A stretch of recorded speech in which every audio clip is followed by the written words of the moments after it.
In this video, I will show you why the 2023 Cost of Living Adjustment, or COLA, is tracking 8.8%. Coming up next on Holy Schmidt. Holy Schmidt! We're 5 months away from learning what the COLA adjustment is going to be for 2023. The number takes the Q3 CPI-W average and divides it by last year's Q3 CPI-W average to come up with the difference.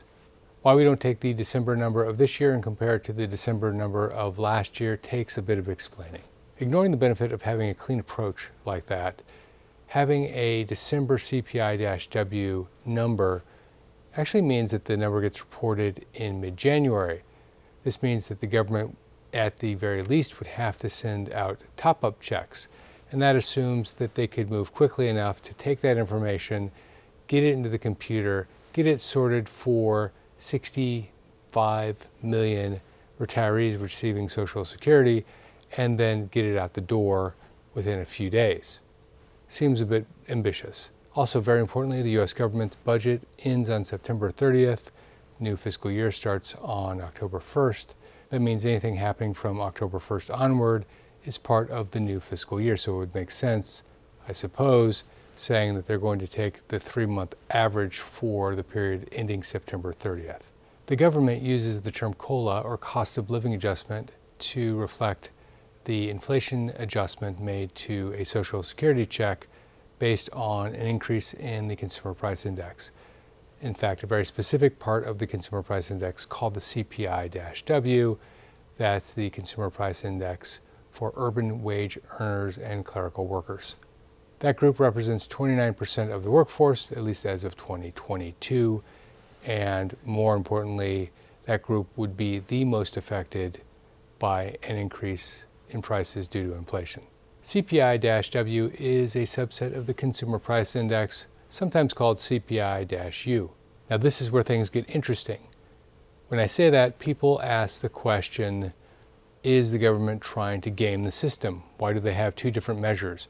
One for clerical workers and urban wage earners, and another for everybody else.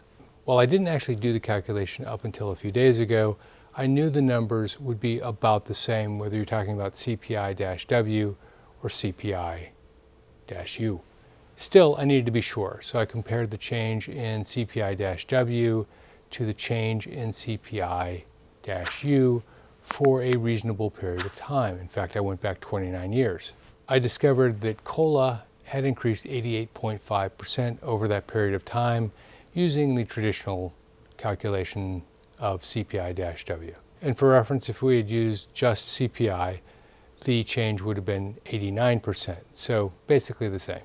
It's important to note, though, that when you see this information on a video screen or a television, that they're almost always talking about CPI-U, not W, but it's also important to note that they're basically the same thing.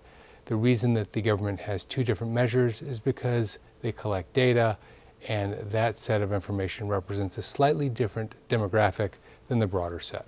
So how did I come up with 8.8%? Ignoring the fact that the recent CPI number of 8.3% annualized was all over the television a few days ago, I did it in a more scientific manner. If the COLA adjustment is simply the third quarter CPI-W average for this year divided by the third quarter CPI-W average for last year, then we would use the following formula. Third quarter CPI-W this year divided by third quarter CPI-W average for last year minus 1. In 2021, for example, the third quarter average was 268.42. In 2020, the third quarter average was 253.41. If you take the 2021 number divided by the 2020 number, you come up with 1.059. You subtract 1 and it's 5.9%.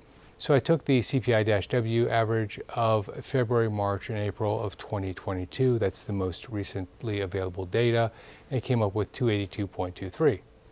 I divided that by the 2021 outcome, 268.42, and I came up with 1.0514, or 5.14%.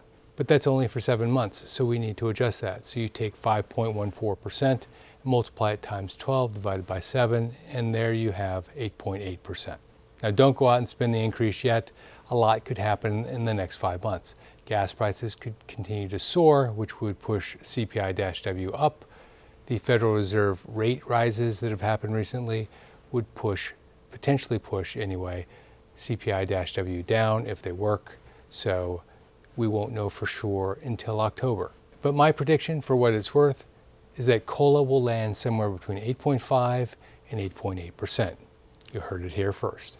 If you like this video and you'd like to see more of this type of information, please make sure you click subscribe and turn on notifications so that you get alerted the next time I post a video. I post about twice a week. This is Geoff Schmidt. Thanks for watching.